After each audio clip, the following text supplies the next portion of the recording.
I locked eyes with Jeremy's text on screen, a single sentence that shattered my world. Don't come to the charity gala. We'll go ahead without you. I stared at the room full of guests. They laughed. Glasses clinked. I wasn't invited. Not even a courtesy mention. Just a cruel message. Betrayal at its finest. That was 48 hours before. The fallout. My name is Alex Monroe, and right now I'm perched on a stool in Seattle, Tacomas. Terminal C, clutching a glass of amber whiskey. I booked a one-way to Costa Rica 3 hours ago. Spontaneous? Hell yes. Necessary? Absolutely. I can't go back. Not yet. My twin sister Zara decided I was bad luck. So she text-divorced me from her wedding party like I was a bad app she deleted. Growing up in suburban Spokane, Zara and I were inseparable until we weren't. We shared a room painted seafoam green, a dog named Chester, and parents who always praised Zara's charisma while calling me the practical one. I was 16 when I covered for her skipping prom to chase some band across the state line, yellow bus tickets in my wallet, stress in my throat. I was 23 when I co-signed her first apartment lease, even though my credit was my lifeline. And she stopped returning my calls when things got messy. Then came London and that 5-figure art consulting job. I rented an apartment near Hyde Park, sent Zara postcards of red buses and black cabs. She posted selfies in thrift store dresses and tagged me, #sistergoals.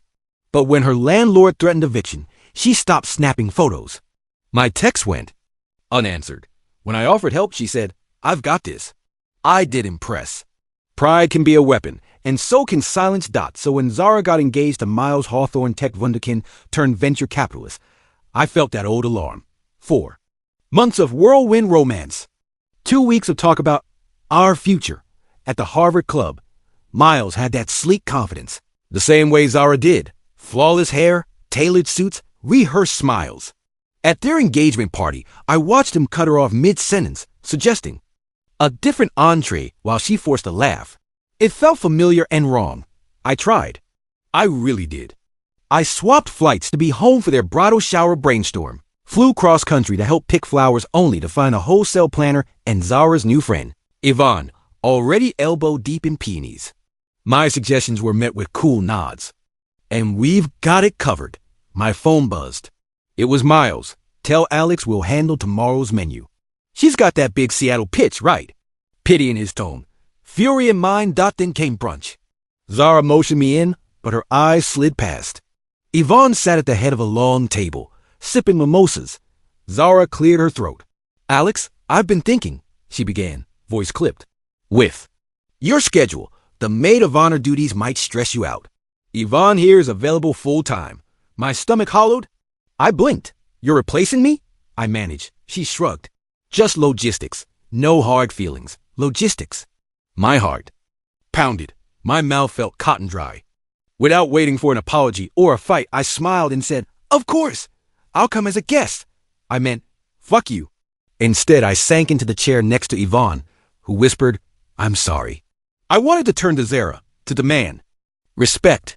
But a deeper part of me knew better. I'd never win when they ganged up. That night, I packed a single bag and booked the flight. No planning, no Pinterest boards, no forced smiles. I used my savings money. I'd squirreled away for Zara's wedding gift to buy a ticket to Puerto Viejo. I didn't call my parents. They'd say, "She's your sister." They always said that. So I left them to their perfect plans and flying teal orchids. Now my boarding call blares overhead. Whiskey's gone. My heart's pounding, but it's a different rush than fear. It's freedom. I step into the jet bridge and think, let's see how you manage without me. Managua's 12 hours away, and Zara's big day is in 72. I'll miss the spectacle. I'll miss her walking down that aisle, but I won't miss the part where I pretend I belong. I have my own story to write now, one with my own rules. I landed in Costa Rica hungover and hollow. My phone was blowing up before I even cleared customs. 30 missed calls. Half from my mom, a third from Zara, one from Miles. That one, I blocked on sight. I ignored every message and shoved the phone into the bottom of my duffel. I wanted out of the Monroe family guilt trap. I wanted the ocean. I wanted distance. The air in Puerto Viejo hit me like a humid slap. Salt, mangoes, cheap rum, fried plantains. I threw my stuff on the hostel bed and walked barefoot down to the shore. The water was loud. the sky the color of a bruise. I stood there, arms crossed, watching the waves murder the shore, one crash at a time. And that's exactly how I felt. Broken in waves. That night I met Clara. Tattooed shoulders, a scar above her eyebrow, voice like gravel and honey. She was pouring drinks in a beach bar called El Humo. I ordered something strong and local. She slid it over and asked, "Running from someone?" I said, "Everyone." She nodded like she understood exactly what that meant. I spent the next 3 days floating between surf lessons, cheap rum, fried things, and Clara. She wasn't a distraction. She was a damn defibrillator, Dot. And then dash boom dot it happened while I was eating a dripping tamale at a roadside shack. I pulled out my phone just to check the time. My fingers shook. The screen was lit up with new notifications. Zara, I need to talk to you. Please, it's urgent. You were right. Everything's falling apart. Miles is gone. My heart stopped. I stared at the screen, mouth full of hot masa and dread. The text just kept coming. Yvonne told me something. I should have listened to you. I ficked up so bad, Alex. Asterisk, asterisk, I called her. Straight to voicemail. I messaged once. What happened? No reply. The next update didn't come from Zara, it came from Instagram. Because of course it did. A video. Posted by some wedding guests I vaguely remembered. Sloppy camera work, loud music. Then, shouting Zara. Crying, makeup smeared. Screaming, "Don't touch me. You lead." Miles, silent, smug, walking away. Yvonne, standing there in a white dress. Laughing. The caption. So. Zara's wedding didn't go as planned. My stomach twisted. I clicked on another video. This one from the rehearsal dinner. Someone panning around the room. People toasting. Miles grabbing Yvonne's hand, too casually, too intimately. Then the whisper. The camera zooms accidentally right on his lips. Clear as day. She's got no clue. And suddenly it all made sense. Yvonne wasn't Zara's best friend. She was Miles' side piece. Maybe from the start. Maybe before the proposal. Hell, maybe they planned it together. Like a sick little con. Marry the rich girl. Keep the mistress close. Exploit the fantasy. But now, fantasy over. Zara had been humiliated. Publicly. Brutally. At her own rehearsal dinner. I couldn't stop watching the video. Over and over. Her scream rang in my ears. I could see it all. Her dream unraveling. Her pride dissolving. Her trust shattered. I sat there, food untouched, chest burning. And for the first time in my life, I didn't know if I felt pity, rage, or victory. Because part of me wanted this to happen. Not because I hated her, but because she needed to crash. She needed to feel what it was like to be abandoned, erased, humiliated. Just like she did to. And me. Just like I'd warned her. But even in that moment of dark satisfaction, I knew one thing: I had to go back. Not for revenge. Not to gloat, but because I was the only one who'd ever stood by her. Even when she threw me under the bus. Even when she handed the maid of honor speech to a glorified Instagrammer in a rhinestone dress. I booked the return flight before my drink even arrived. 12 hours later, I was in Seattle. My hair smelled like salt. My shirt was still damp. My eyes? Hollow. The wedding venue was deserted. Candles unlit. Chairs still facing an altar that would never see vows. My parents opened the door like I was a ghost. Mom whispered, "Thank God. You're here." Dad just hugged me without a word. Zara. Upstairs. Curtains drawn. Bridal dress on the floor. Torn. Makeup on the pillow. Empty bottle on the nightstand. She looked at me like a stranger. Then whispered, "You told me." You told me. And I didn't listen. I sat on the edge of her bed. My throat tight. I was never mad about the wedding, I said quietly. I was mad that you didn't believe in me. She nodded. And then she sobbed. Not pretty sobs. Ugly, wet. Animal sounds. And I held her like I used to when we were kids, hiding from our parents after breaking Mom's vase. Only now, it wasn't a vase. It was her whole damn life, and it wasn't fixable. But maybe something else was. Maybe we were. Zara didn't leave the house for 2 days. Not to eat. Not to breathe fresh air. Not even when our aunt came by, just to check. She didn't move from the bed, except to throw up the leftover champagne Miles' mother had delivered. Still thinking the wedding was happening. My parents walked on eggshells. Quiet footsteps. Whispered sentences. My grief was a ghost we couldn't risk waking, but I didn't whisper. You need to get up, I told her on day 3. She was staring blankly at the ceiling, mascara still smudged under both eyes. Can't, she mumbled. Double quotes. Yes, you can. You don't get it. I do get it. You were betrayed, humiliated, in front of the people you begged to impress. But guess what? You're not dead, Zara. She looked at me like I'd slapped her, but then her lip trembled. And that was progress. That afternoon, I found her sitting at the kitchen counter in an old hoodie, slowly stirring coffee she wouldn't drink. What now? She asked. I shrugged. Now we burn it all down. Her eyes flicked up. Not literally. I added, though honestly. I wasn't completely joking.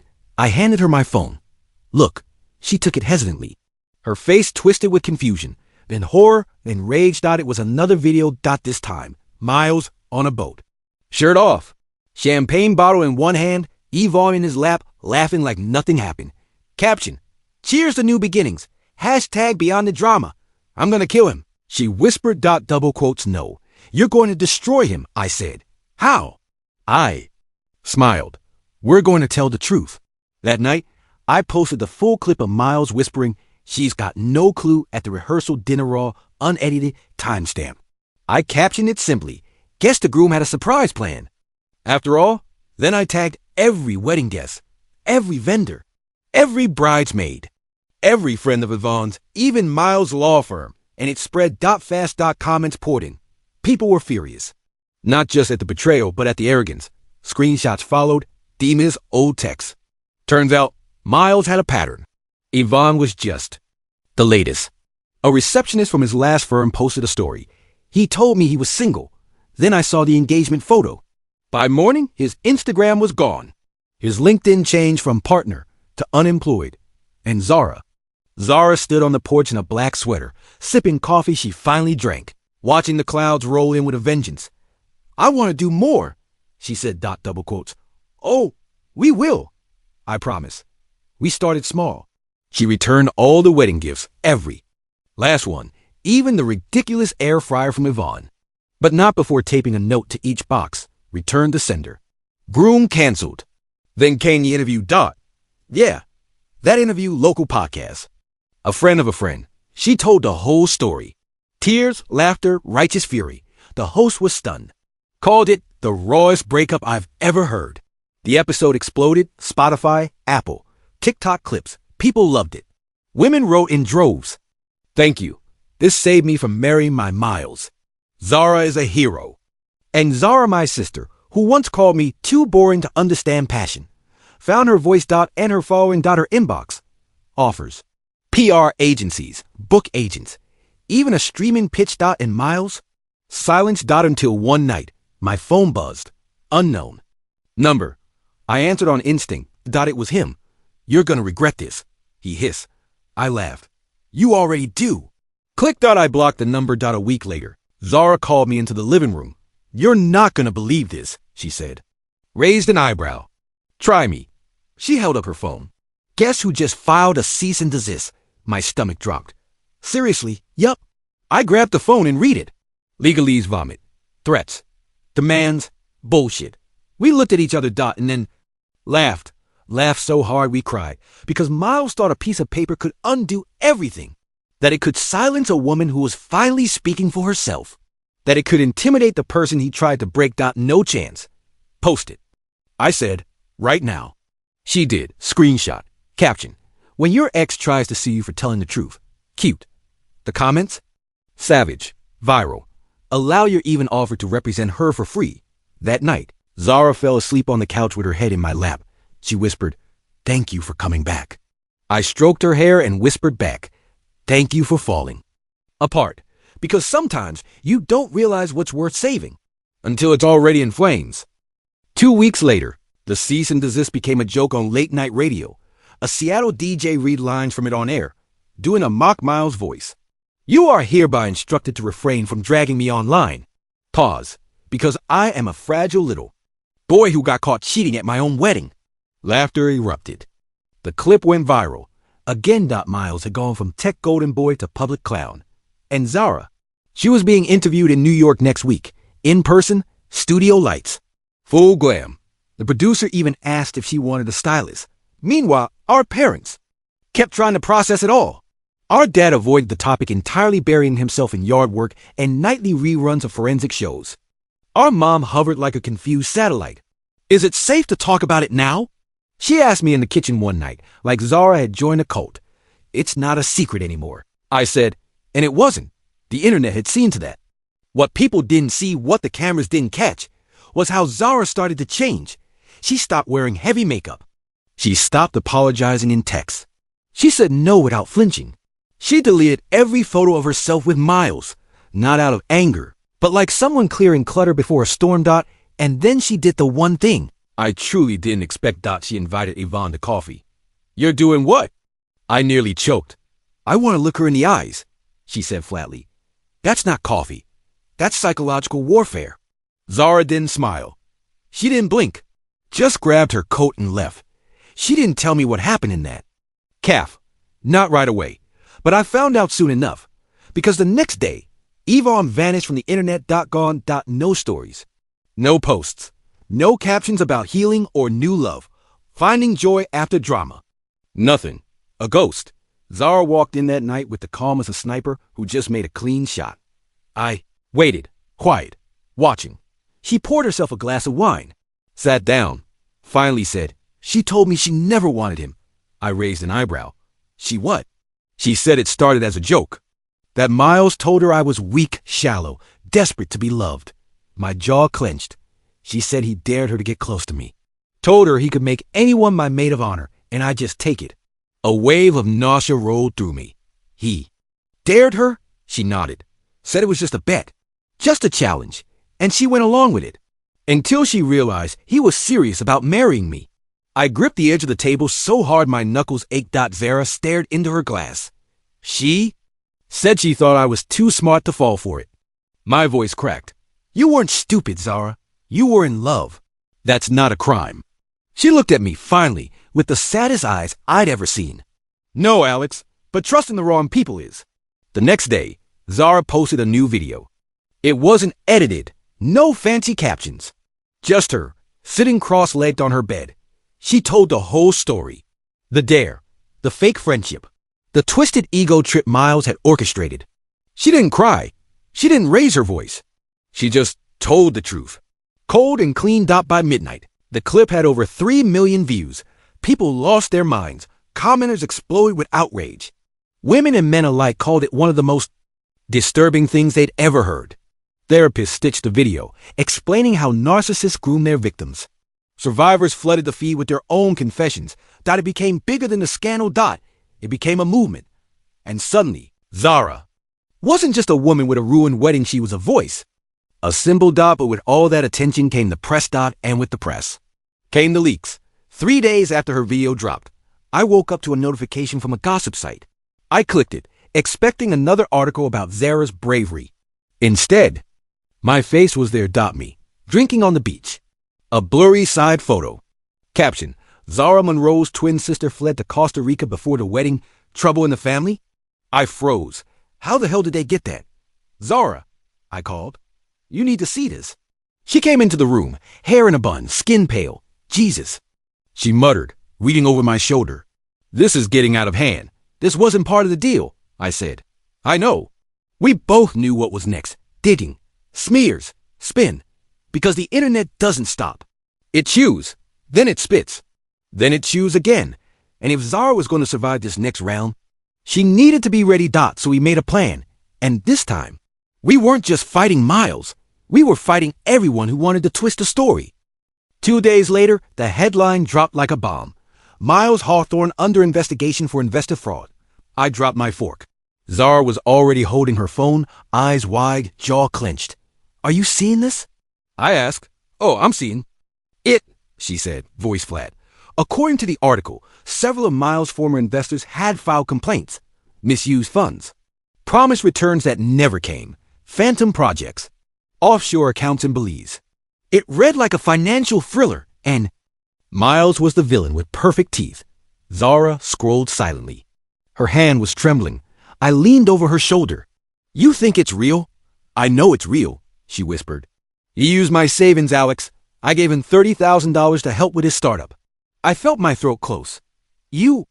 What? She looked at me like I'd slapped her.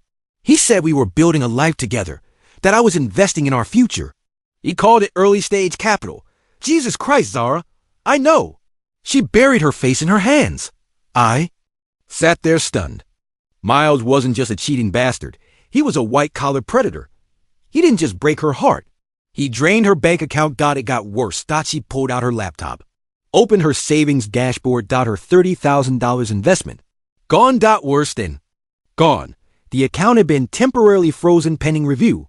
He'd listed her as a co-signer on one of his business credit lines. She was being flagged in the same investigation. What the hell does this mean? She whispered, voice cracking. Shook my head. It means he didn't just rob you emotionally. He tied you to the fallout. He used your name. She staggered back like she'd been punched. For a full minute, she said nothing. Just stared at the screen. Then she turned to me. I want to ruin him. There was no hesitation in her voice. No tears this time. Just rage. And I knew in that moment, she wasn't going to be a victim ever again. We called a lawyer. Her name was Margot Glass. Steel gray hair, sharp voice, zero tolerance for bullshit. She showed up at our house with a binder full of case notes before the coffee finished brewing. Margot read every contract, every text, every email Zara had with Miles. Her frown deepened by the minute. He didn't just lie, Margot finally said. You left a paper trail that makes him look like the idiot. Zara blinked. You mean we can go after him? Oh, honey, Margot said with a grin. We're going to take him apart. We filed a civil suit. Fraud, misrepresentation, emotional, damages, reputational harm. We included everything. Every receipt, every message, every video. And Margot. She sent it to every financial publication on the West Coast. The media response? Nuclear. Business sites ran deep dives.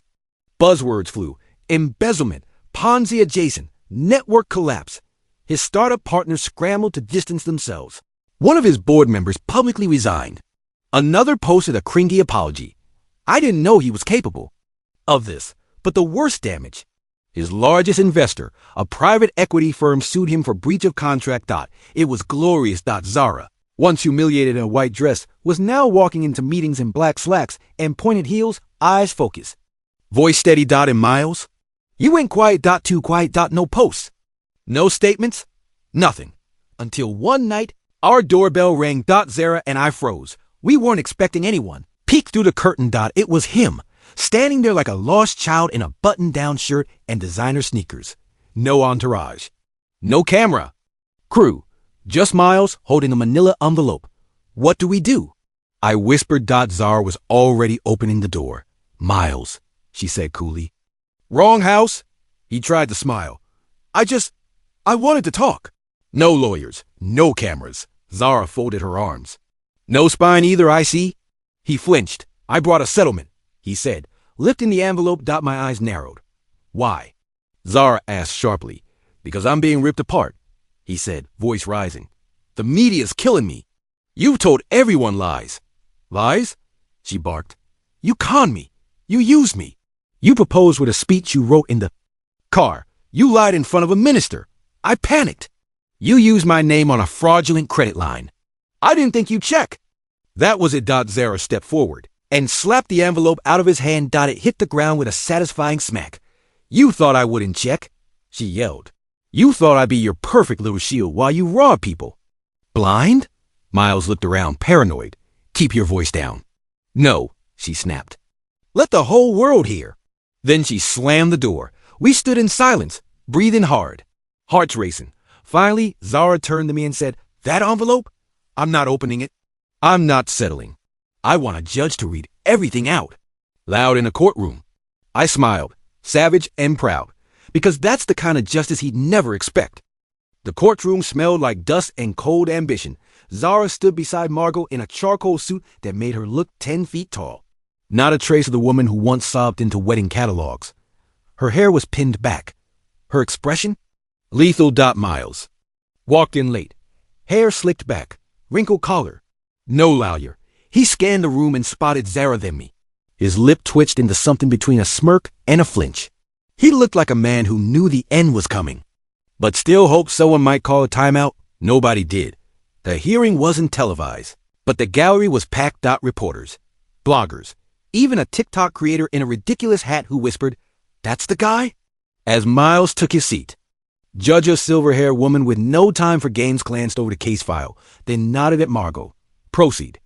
And then, fireworks. Margot laid it all out. The money trail, the text, the fabricated startup documents, the fraudulent signatures, the fake developer invoices, screenshots of Miles bragging to friends about keeping Zara on the hook. Every word a nail, every exhibit a hammer. Miles tried to interrupt twice. The judge cut him off both times with a glare that could curdle steel. And then came the moment that made the whole room go still. Zara stepped forward. The judge allowed her to read a prepared statement. She took the mic. Voice steady. "I believed in someone who saw me as a tool. I gave him my love, my trust, and my finances. He took all of it. He made me think I wasn't enough unless I gave more. I was never his partner. I was his mark." She turned to face Miles directly. "I'm not here for revenge. I'm here so the next woman he targets knows who he really is." Gasps, audible ones. Miles stared at her like he didn't recognize her anymore. He didn't, because the Zara he knew, she was gone. The court ruled in our favor. Every penny he took, he owed back with interest. His accounts were frozen. His passport was flagged. He was formally charged with financial misrepresentation. The fraud investigation would continue. We walked out of that courthouse into blinding sunlight. Zara stopped on the stairs, eyes closed, face tilted to the sky like she was finally breathing after being underwater for years. "You did it." "I," said She opened her eyes. "We did," reporters swarmed. Questions fired like bullets. "Zara, what's next for you? Will you write a book? Is it true a producer from HBO called you?" Zara smiled, calm, confident. "I'm taking my story back," she said. "That's all I ever wanted." A week later, she got the offer. A production company. Streaming rights. A limited docu-series based on her experience. Creative control. Executive producer title. "She called me from New York. They want to cast someone to play you too." I laughed. "Make sure she's hot and sarcastic." Already told them. But here's the part I never saw coming. She didn't take the money just to rebuild her life. She launched a foundation. Small, grassroots, aimed at helping women identify red flags in toxic relationships, financial abuse, manipulation, love, bombing, coercion, real, raw education. And she named it after the wedding that never was, the White Dress Fund.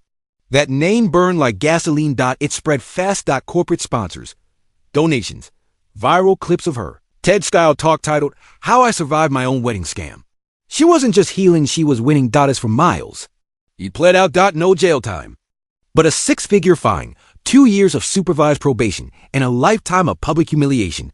His LinkedIn vanished. His old startup got acquired for pennies.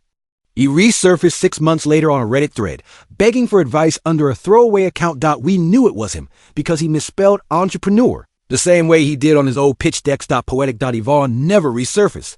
Rumor has it she's working at a yoga retreat in Arizona under a fake name. Fine by me. I visited Zara last month in Manhattan. She had a corner apartment with floor-to-ceiling windows. Her name on the buzzer. Her books on the shelf. Her own damn future carved from wreckage. We sat on her balcony, drinking wine. She looked over the skyline and said, "Do you think he knows what he lost?" I shrugged. "Does it matter?" She smiled. "No," she said. "But I hope he feels it." And I did too. Because some people don't deserve closure. Some people deserve the echo of what they destroyed. And the reminder that you walked away from the fire still burning, stronger than ever. And in Zara's case, she didn't just survive the wedding that never was.